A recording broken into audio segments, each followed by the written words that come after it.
Alright, so getting back on track here. Already talked about college football. We're going to get right into it here. Talk about professional wrestling side of things.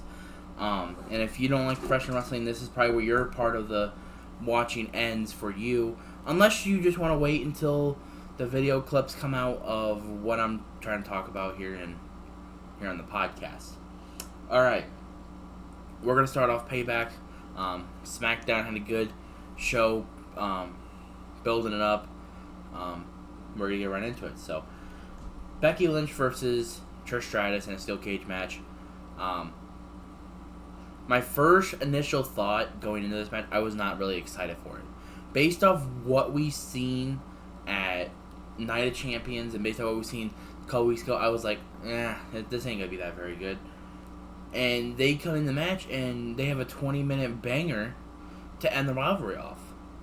And I'm like, legit, like, why didn't we get this stuff 2 times beforehand?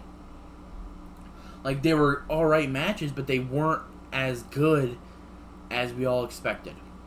The rivalry wasn't as good as we all expected, but the ending of this, the ending and the end of the story we got from these two, absolutely perfect. Trish Stratus, one of the best wrestlers of all time, versus Becky Lynch, one of the best wrestlers of this generation. And there was a point where I was sitting here thinking, is Becky Lynch hurting her,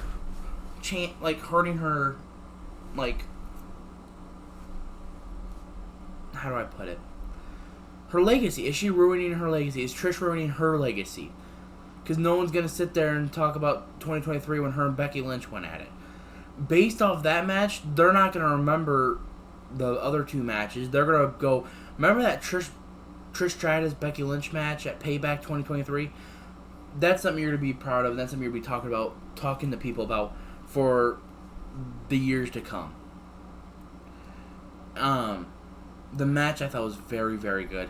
There were spots in the match where you were like questioning yourself on, especially if someone was hurt. Like, you could see Trish had bruises all over her body, especially in the top of her forehead. Like, she was bruised everywhere, and the way she was able to come out of that and still have a really good match is just incredible. And her taking, spots off the top of the steel cage, those were amazing. Like, they were amazing spots, and they had a couple false finishes in there. Trish taking a move out of Victoria's moveset, one of her rivals back in the Ruthless Aggression era. Becky taking some moves out of her friend Lita. It was just a very, very good match. Zoe Stark got into it at the end of the matchup, and Becky's like, okay, let this go. Let this happen, and boom, she takes them both out and wins the match. Very good win for Becky. After the match, Zoe Stark and Trish had a little bit of an altercation in the ring, which led to Zoe Stark turning on Trish. I don't know what this is. Maybe this leads to a match between them two. I don't know if this leads up to a thing with, Trish just leaving, or just like, hey, this is my goodbye here, boom. They need to build Zoe Stark some way, and I feel like this is a good way to start, especially with Trish, because she's been with Trish over the last couple months, getting to know each other, and I feel like that's probably the best way to have her go back to babyface, I guess. LA Knight versus The Miz. That started up with Cena coming to the ring. And pretty much, and he was going to be special guest referee. Miz came in the ring, says, no, you're not. And telling him how to be a host and everything. And it's to be a good segment when The Miz and Cena are in the ring with each other. Them two are just have, the chemistry between them two is just really great. LA Knight and The Miz, though, a very a watchable match. I'm not saying it's going to be like one of the best matches of all time. And people already saying, stuff about questioning LA Knight's wrestling ability. Did they ever question Stone Cold or The Rock's when they wrestled? No. But also, they have good matches. And LA Knight, he has good matches. He just hasn't had great matches. And that's how you're going to move yourself to the great spectrum. You need to have great matches. He's having good matches. We want great matches. And LA Knight getting over is really helping, his situation. I feel, right now is a good time to pull the trigger because there's going to be a point. The Miz says, he could just be a trend. He could just be a trend. And I hate that because I love LA Knight. And you always know WWE fans, they turn on people at certain points.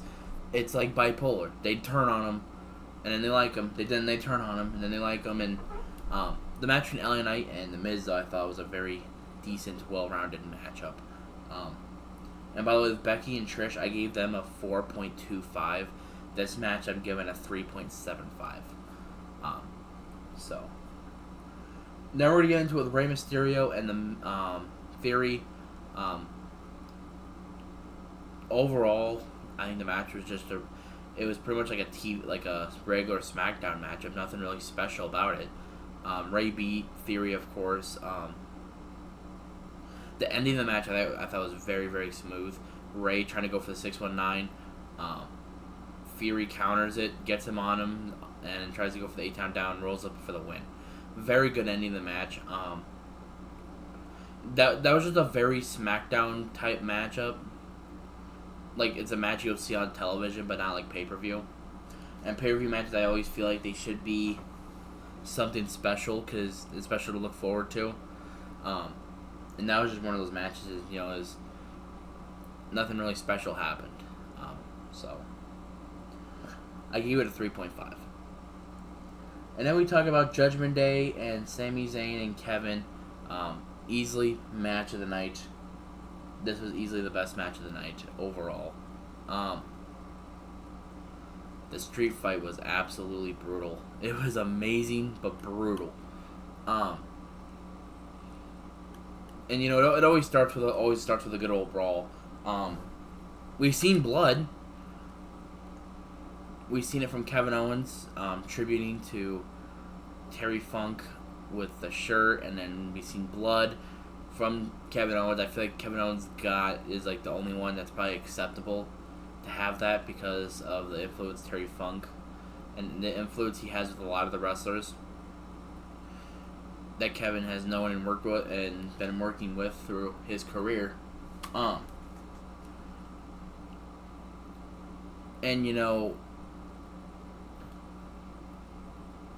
one thing I'm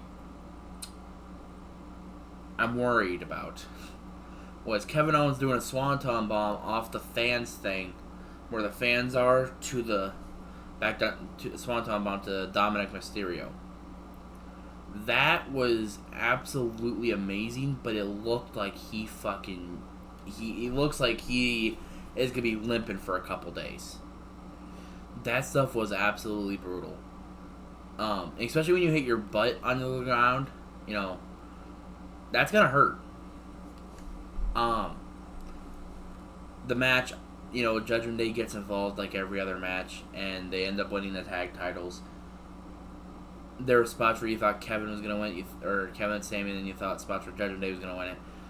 Dominic ended up helping Judgment Day with the win, and now Judgment Day holds all the gold. And I gave this match a 4.5. I felt like they told a good story. And right there is pretty much a good way how to make it end with Judgment Day, who needs a win like this to get momentum. Which I feel like over the past year they haven't won those matches where it's like, you need to win these because of the momentum wise. And there's been times where Triple H is like, yeah, you have a lot of momentum, but this guy's going over. And WWE's had a history of doing that. Like, they have the right momentum, it's just they get squashed down at that right moment. So, we had the Grayson Waller effect with Cody Rhodes. Cody Rhodes said he had an announcement to make. And the seeds were planted, obviously, tonight for a good old WrestleMania matchup between Roman and Cody. I'm sensing it from here. Cody Rhodes said he seen something on SmackDown that didn't feel right. He put in all of his politics and he went all in on it and got Jey Uso to come to Monday Night Raw. So now we officially see the split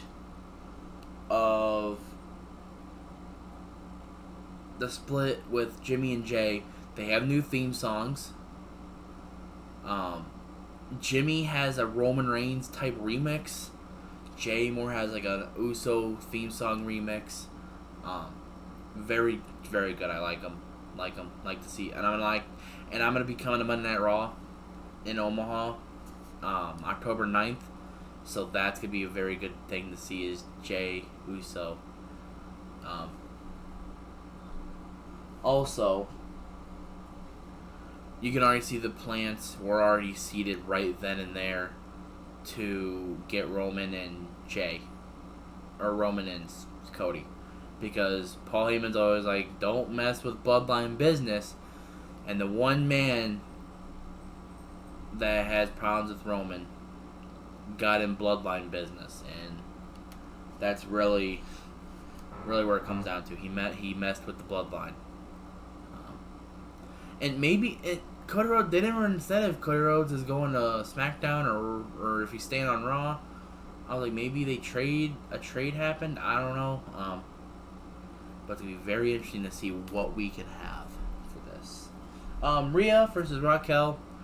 A lot of people were not expecting much in this match, because of how they both are. And you already know this is going to be a powerhouse type fight. They're both powerful women. It's going to be a heavyweight fight. And that's what we got. And if you don't like that, I don't know what to tell you. Heavyweight wise, I thought the match was very decent. Raquel, though, she is one of the stars of the show. I just don't think she is 100% ready to become that championship caliber wrestler that Triple H probably sees in her. That's just what I really think. Rhea, though, I feel like, her reign, this is what she probably needed for her reign, was a good championship match. We need more of these type of matches with Rhea. Let's just be honest. She's having these 2-minute matchups. It's not helping the title. It's not helping anyone's situation here. But I don't know. It's her. I get they want her to have dominant, but like Gunther's dominant, but he has good matches, So that could ultimately change everything.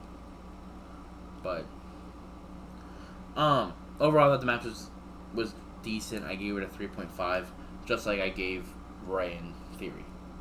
And then we get to our main event, Shinsuke versus Seth.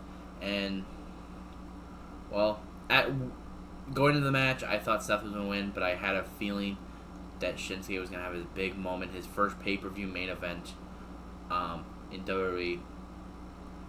Love to see it, first off.